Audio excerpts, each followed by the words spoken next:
இப்போ பாருங்கள். Hello friends, next side நான் தைக்கிறத காமிக்கிறேன். இங்கே பாருங்கள், இதுவும் எக்ஸஸாக தான் கட் பண்ணியிருக்காங்க. இங்கே பாருங்கள், இங்கே 3 இன்ச்லேருந்து நம்ம ஸ்டார்ட் பண்ணோம். ஓகேங்களா? இது ஒரு சிஸ்டர் வந்து தப்பாக தைச்சிட்டாங்க. அவங்களுக்காக வீடியோ எடுத்தது. அவங்க தான் கட்டிங்கும் போட்டது லைனிங். ஓகேங்களா? இங்கே பாருங்கள். இப்போது இங்கே பாருங்கள், இங்கே லெவலாக வச்சுட்டோம். ஓகேங்களா? இங்கே பாருங்கள், இங்கே லெவலாக வச்சுட்டோம். இங்கே லெவலாக வச்சுருக்கோம். ஓகேங்களா? அப்புறம் இந்த ஆஃப் ஆர்ம் வந்து தைக்கலாம். ஊசி உள்ளே இறக்கிட்டோம், கைட் தூக்கி டர்ன் பண்ணணும். ஓகேங்களா? இங்கே பாருங்கள், அப்படியே தைங்க டிப் வரைக்கும்.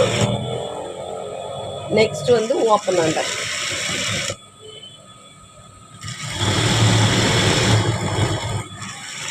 ஓகேங்களா?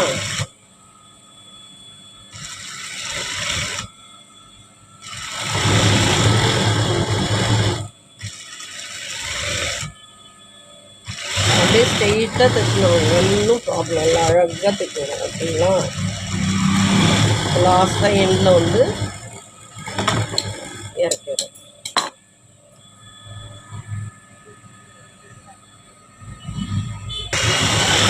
இப்போ பாருங்கள், நம்ம ஷோல்டர் ஜாயின் பண்ண போகிறோம். ஓகேங்களா?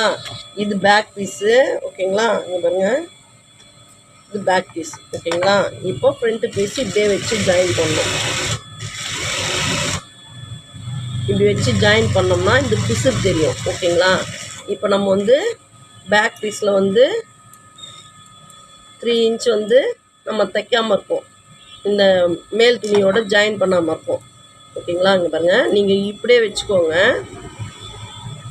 இப்படியே நார்மலாக இப்படி ஜாயின் பண்ணுற மாதிரியே வச்சுக்கோங்க. ஓகேங்களா? இங்கே பாருங்கள், இப்படி ஜாயின் பண்ணுற மாதிரியே வச்சுக்கோங்க. இப்படி தான் ஜாயின் பண்ணணும். இப்போ என்ன பண்ணணும், பேக்கில் இருக்கிற லைனிங் எடுத்துன்னு வந்து இப்படி இப்படி வச்சு தைக்கணும். ஓகேங்களா? இங்கே பாருங்கள்,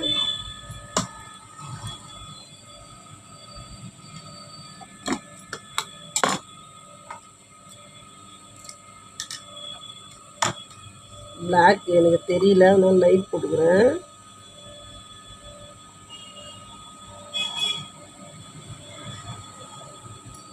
பாருங்க, ஃபஸ்ட்டு வந்து ஒரு ரஃப் அடிக்கணும். ஷோல்டர் வந்து நல்லா 1/2 இன்ச்சில் ஜாயின் பண்ணுங்கள். நெக்கு ஃபினிஷிங்கு இந்த மாதிரி வரும். இங்கே பாருங்கள், க்ளோசிங்கில் வருதுங்களா? இங்கே பாருங்கள், இது சிலேட்டரில் பாருங்கள். ஓகேங்களா? இது உள் பக்கம், இது மேல் பக்கம்.